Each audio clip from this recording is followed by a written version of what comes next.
Hey everybody, welcome back to Absolutely Marvel in DC. I'm Dylan, that's Sal, and today we're going to be talking about the first 2 episodes of the Book of Boba Fett. Get some Star Wars in here. Yeah. What is this? First thing since Star Wars Visions, which I didn't watch. Yeah. But I think you did, you'd right? love it. It's great. Yeah. I loved Star Wars Visions. It was awesome. Cool. Yeah. So we're talking about Boba Fett today, which do you remember how we got here? Because I remember the end of Mandalorian Season 2 vaguely. Yeah, at the end of Mandalorian Season 2. Well, Boba Fett helps Mando out of a jam or two, and then he leaves. He takes Fennec Fox or whatever with him, and they go to Jabba's palace. They kill Bib Fortuna, which I guess if you become the daimyo of Tatooine, you just get morbidly obese. He murders Bib Fortuna and takes what was his and becomes like the Christmas ornament I bought this year. And then the show starts. And it becomes this sprawling 2-timelined epic about how Boba Fett got into the Mandalorian show and what Boba Fett did after the Mandalorian show. Yeah, it's fine. I'm enjoying the show. But, you know what I mean?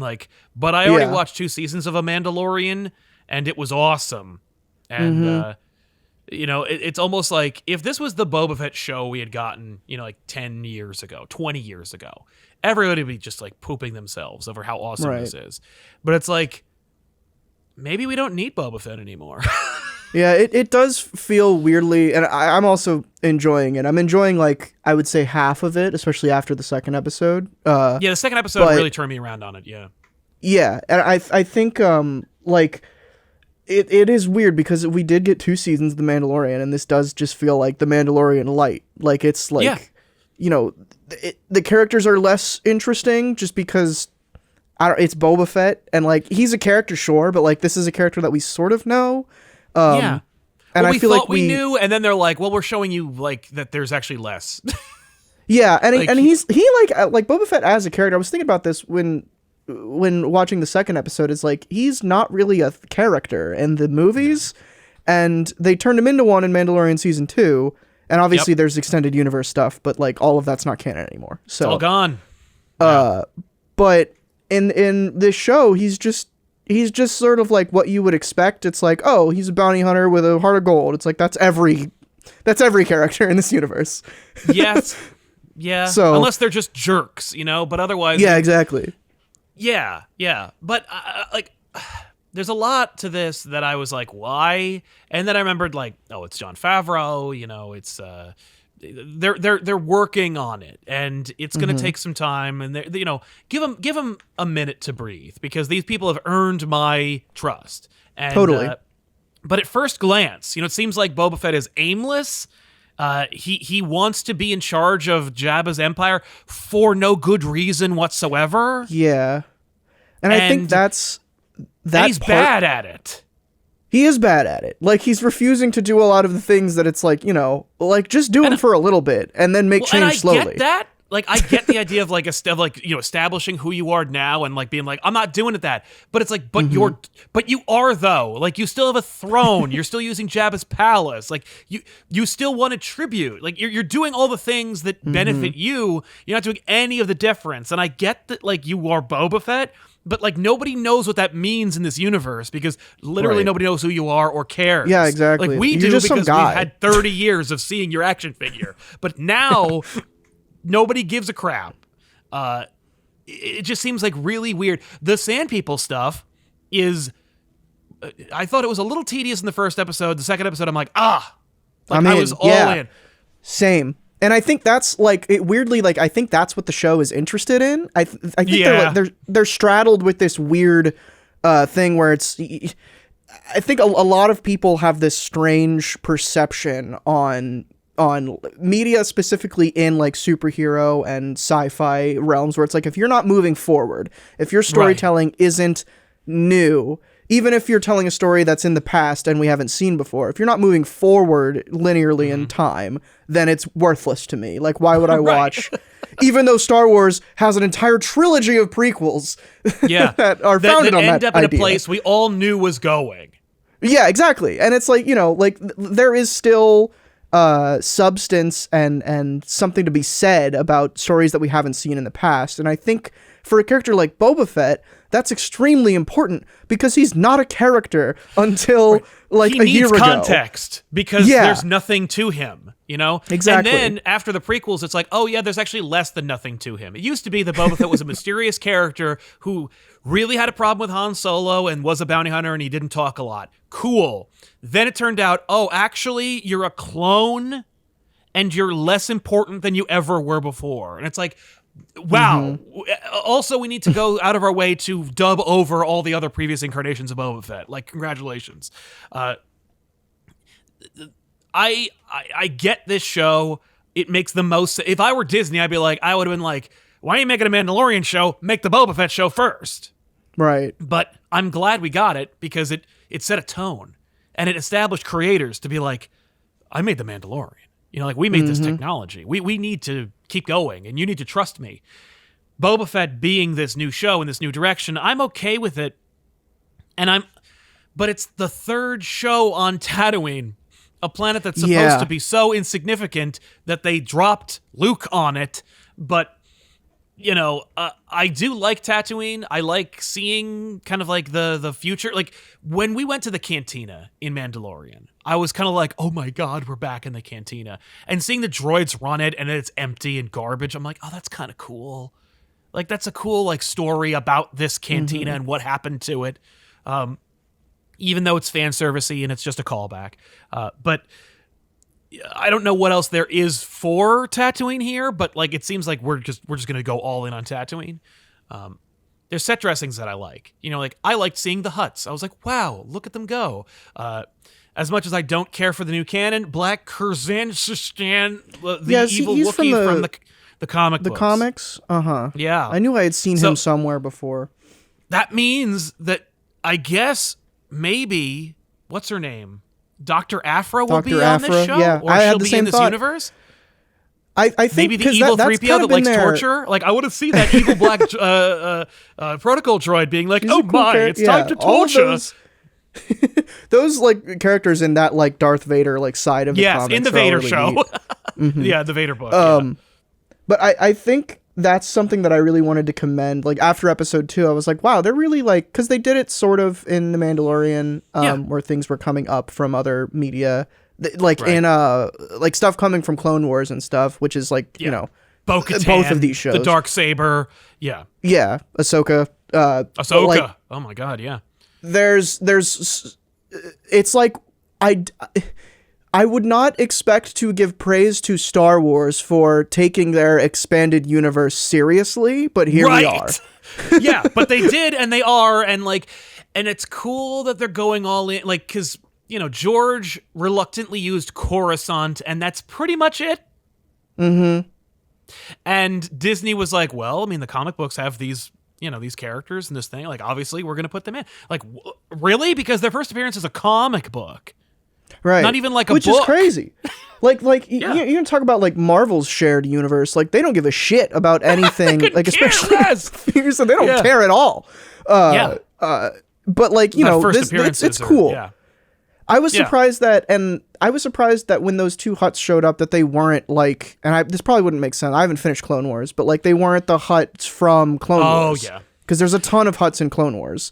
Yes. I think because they're going to die, so we don't want to. Probably. But they look good. That was one of those things where when they talked about the Hutts and and the drums came up, I'm like, this is great because finally we're going to see someone give a shit about making the Hutts look good because no one has since Return of the Jedi. Like, since Return of the Jedi, no one has cared about making the Hutts look any good. Like from the prequels. To the reduxes and the deleted scenes, like no one has made a good looking. To the Clone Wars, they look like garbage on the there's no proper looking Hutts in that show. Well, yeah, but like at least it's narratively satisfying for some people. Sure, but like but they look like, and that's the thing for me. I'm like, that's good. Puppets plus CG, make it work, you know? Yeah. Like, as long as I'm engrossed in the story, I'm usually willing to forgive a lot of like glaringly bad CG, though I will not let it stand. I'll be like, hey, it's really bad looking. Anyway, let's enjoy the show. Yeah. But Totally. yeah, like the window dressing on the Boba Fett show is great. The depth or continued depth for Sand People is head-scratchingly nice. Yeah, it's weird. I really enjoy it, and that's like, that's the half of this show that I'm completely sold on, and it's bizarre to me. That's like what I care about, and is a weird like, yeah, we're gonna develop the Sand People, because that's Dave Filoni, I feel like, has this very, like, he is the only person who thinks about Star Wars in the way that he does, and then he's like, okay, now I'm gonna make everyone start thinking like I do. And like, it's to the point where he is showing stuff from the prequels, because, that's the Clone Wars is a prequel, and all of that stuff is in that era, and you have to like spend time on that and spend service to it. And it's like, to the point where, yes, they're going to show little Boba Fett holding his dead father's head in his hands, and it's like, this is weird, but also like, this is part of this character, and like, cool for not ignoring it. That movie sucks, but I was very disappointed when we saw him go back to Camino and watch his dad fly away. I'm like, oh my god. That point was a little like, that whole vision quest. Dave Filoni is a Lucas apologist. Dave Filoni is a Lucas apologist who is just like, no, actually, the prequels are secret brilliance, and it's like, no, they're really bad and they're poorly written, and like, I'm sorry, and like, I know that there's two generations of people who grew up watching those movies and their children, and it's like, yeah, you think Labyrinth is great, but like, actually, it's the friggin' Phantom Menace is a secret brilliant masterpiece, and it's like, no, man, Labyrinth sucks too, but like, listen, like, let's all not pretend. Okay? And when it comes to, showing deference, let's show it to the trilogy. Like, especially if it's taking place after the trilogy with a capital T that started in the 70s. I don't know. I just like, this show is fine. It's fine. It hasn't done anything yet that makes me go like, whoa. Like, the first appearance of Boba Fett on Mandalorian was, I rewatched it the other day and I was like, wow. Yeah. That was really cool. It's cool. Mm-hmm. And I'm not expecting this show to be just like, wow, everything has a really cool moment in it. Like, every episode, every episode, Boba Fett has to do something cool. Or if he's not on screen, people have to ask each other where Boba Fett is. Like, I don't need that, but I feel like they need to lock in the direction and the motivation, because Boba Fett right now seems like he's just a man having a midlife crisis. Like, where he's like, he's like, I want to be like fat and happy like Jabba was, and like every night he has to get it. He pisses off everyone on Tatooine, and then gets into a very vulnerable Bacta tank and just lies there for hours on end. Like, don't let anybody know you have that, because oh, good, the guy who's, because you're dead. Because you're dead. Like, can you imagine? Like, killing Jabba was hard, not only because he's a Hutt and he's huge, but also because he's surrounded by people. But like, Boba Fett is presumably in an empty castle, but for two naked Gamorreans and Fennec Shand. By the way, put some clothes on the Gamorreans. That's fair. I was like, why do they look weird? And I'm like, oh, and I looked up a Gamorrean guard. I'm like, right, they wear more clothes than that. That's why they look weird. On. Yeah. Put them in armor. I think it's weird. I will say something cool about like at least like both plot lines. Boba Fett is he's aimless in both of them, which is kind of interesting. Where because like, why stay? He has a speeder. He's leaving the Sand People. Why did you go back? Now, I'm not complaining because I know he's like, I have no place to go. Why would I go there? I owe these people something. I can get, like, I can learn more. Whatever he wants to do, lever up his stats. In any case, like, I get him going back, but like, he is aimless in both those plot lines. He's just like, I want this. Yeah, which I think maybe that's their take on this character, which a character who has been aimless forever because he hasn't been a character. Right. Like, this is that character, and I think that's kind of cool, and that lays interesting groundwork going forward, where it's like this, and again, like, every show on the planet now is dealing with trauma. Like, he's going to deal with the trauma in like this previous backstory and obviously the stuff that happened to him as a kid. Of course. And he's gonna like find himself in this show at some point. Sure. I do love the idea of it being a story about about the popular kid in school and what you see him do when he's not in school. He's just one dimension, like I'm a total friggin' badass, and then he just goes home and he just lies in a Bacta tank the rest of the time. It's like that. It's like the kid who's just like so cool. It's like, yeah, and then he goes home and he just cries, and like his parents ignore him, and he's just like, I have this big bombastic personality because I'm sad about my life at home. Like, that'd be an interesting take on Boba Fett, where I was an action figure for 40 years. And now someone's asking me to tell my story. Yeah. My story? I don't have a story. No, there's like some meta narrative there too, where it's like, oh, you wanted us to make a show about Boba Fett. That's not anything. So Can you imagine? Like Disney's like, Boba Fett or bust. It's either Boba Fett or you're fired. And they're like, all right, we'll make a Boba Fett show for you. A show about a character who isn't a character, starring like a 70-year-old man. You got it. So that's kind of cool, I guess. Yeah, that's kind of cool. The ball's on them. Way to go. If we'll see. Episode 3 is really going to be the like litmus test for me, where it's like, is it secretly about like the popular kid in school, or is it just like we don't really know and we don't really care either? Yeah, I think it's going to come down to is Boba Fett being aimless and kind of weird and a non-character a decision, or is it just like, is it intentional or not? Yeah, because I keep waiting for Boba Fett to like reveal his master stroke. Like why do you want to be in charge of this? Like, why are you doing any of this? Because you're not even very good at it. Like when they were encircled by dudes with shields, and it's like, you're wearing a jetpack. What are you doing? Solid point. Right? Like, I don't. You have a knee rocket that you established in the show that this version of Boba Fett was introduced in. What the hell are you doing? And he just routinely is just like, I'm in charge. And then everyone's like, no, you're not. And he's like, oh, fair enough. Like, dude, when are you going to be a badass? And I can imagine Filoni and Favreau and Rodriguez just chuckling to themselves about how annoyed fans are for why Boba Fett isn't cool and isn't like whooping ass all the time. I don't know. We'll see. I hope it's a secretly brilliant show. Same. Like, I mean, this is one of those things where it's like, I think watching it, you and I probably have had similar reactions. We're just like, okay, this is happening.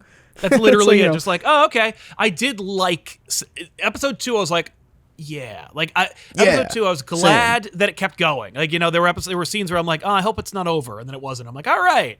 We finally got to go to Anchorhead. We saw the Tashi station. Yeah, true. There's definitely points in this like you can feel the Clone Wars creeping in, where like I think like the points That's of Filoni, man. where you were like, yeah, exactly. Where you think the episode's over, and you only think that because you watched the Clone Wars, or it's like, oh, this is where the music hits and the credits happen. It's like, oh no, there's 20 more minutes left. oh, right. They're not like beholden to anything. They could just put out they could put out a 2-hour-long episode. It doesn't matter. Which is neat. Which they should, by the way. Like, when is Star Wars going to get back to movies? Come on. I think they're burned on movies for a while. They are burned on movies, but like, we're recharge. Good now. We need to, they need to make a good, hard, serious decision about what to do with that new trilogy. Are they going to throw it away, or are they going to say it's canon? Yeah, if Dave Filoni's in charge, everything's in canon all the time, regardless. Yeah, regardless. Yeah, that's true. Because I think there's some way to fix that. I just, but yeah. For now, Star Wars being TV, I'm thrilled with it. Yeah, same. Especially like if you go back like 10 years, everyone's like, oh, Star Wars show. We're going to get a Star Wars show eventually. Then we saw that friggin' test footage of George's Star Wars show.